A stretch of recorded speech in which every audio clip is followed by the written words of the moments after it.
안녕하세요. 국세청 어린이신문 명예기자 권예인 기자입니다. 무더운 요즘 날씨에 모두 더위를 이기는 자기만의 방식으로 뜨거운 여름을 잘 보내고 있나요? 오늘은 최근 새로운 세금 정책 중 하나로 논의되는 반려동물 보유세에 대해 알아보려고 합니다. 7월은 지방세 중 하나인 재산세 납부의 달이었는데요.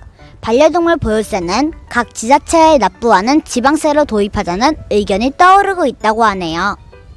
전 세계적으로 반려동물을 키우는 인구가 늘어나고 있고, 이러한 현상은 한국도 마찬가지로 가정에서 직접 반려동물을 키우거나 반려동물을 키우는 이웃들을 흔하게 볼 수 있을 거예요. 2022년 반려동물 보유세에 대한 여론조사에서 국민 2명 중 1명이 이 세금의 신설을 찬성한다는 결과가 나왔다고 해요.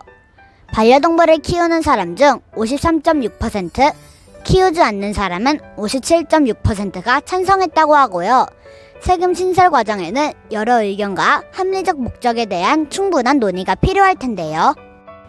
이에 대해 현재까지 나온 여러 의견에 대해 함께 알아볼까요? 반려동물에 관한 과세는 1796년 영국에서 세계 최초로 도입되었습니다. 유럽에서 광견병 피해가 커지자 신설된 것이라고 하네요. 우리나라도 1946년 10월에 견세가 도입되었다 1951년 6월에 폐지된 적이 있다고 합니다. 반려동물 보유세가 다시 수면 위로 올라온 것은 2020년 농림축산식품부의 동물복지종합계획 발표 이후부터인데요. 한국지방세연구원은 해당 세금의 필요성을 담은 보고서를 발표하며 심도 있는 논의가 이루어지게 된 것이죠. 한국지방세연구원은 반려동물 보유세로 걷어들인 수입이 동물관리와 복지에 사용하므로 목적세가 타당하고 지방자치단체별로 조례로 세율 조정 등을 결정해 제도를 운영해야 한다고 설명하였습니다. 반려동물 보유세를 도입하려는 배경에는 첫 번째로 시민의 생명과 안전보호 목적이 있습니다. 개물림 사고로 인한 인명피해와 아파트 등 공동주택 거주 비율이 높아지며 반려동물로 인한 층간소음 등으로 이웃 간 분쟁이 늘어나고 있다고 합니다. 두 번째는 유기동물 증가인데요. 특히 코로나19로 인한 사회적 거리두기 해제 이후 국내에 유기동물 수가 크게 늘어났다고 해요. 이처럼 유기하는 반려동물을 줄이기 위해 반려동물을 키우는 사람들의 조건을 강화하기 위해서라도 보유세를 받아야 한다는 주장이죠. 세 번째로는 유기동물로 인한 사회 문제와 간접 비용을 근거로 둔 주장인데요.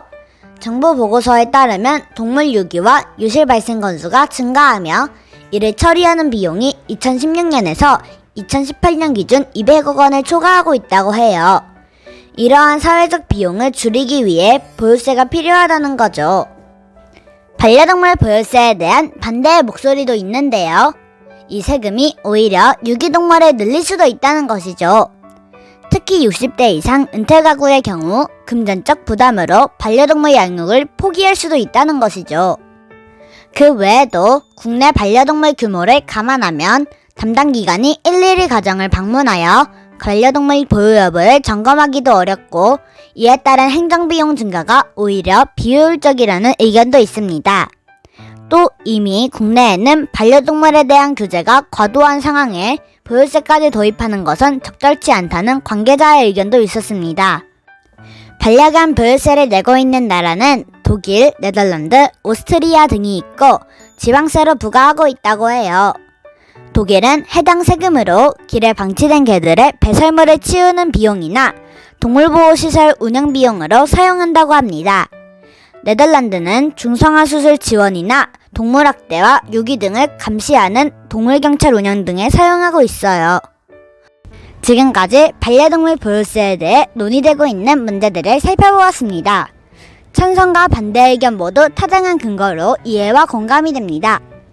반려동물의 지위가 높아지고 우리 생활에 큰 존재감이 된 만큼 이에 알맞은 사회적 변화와 함께 반려동물의 복지 및 우리 생활에 영향을 끼치는 부분에 대한 사회적 비용이 필요합니다.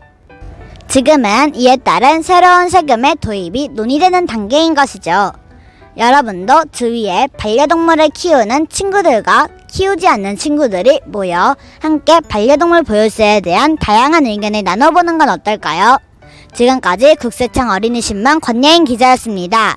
여러분, 무더운 여름 다 함께 힘내요. 화이팅!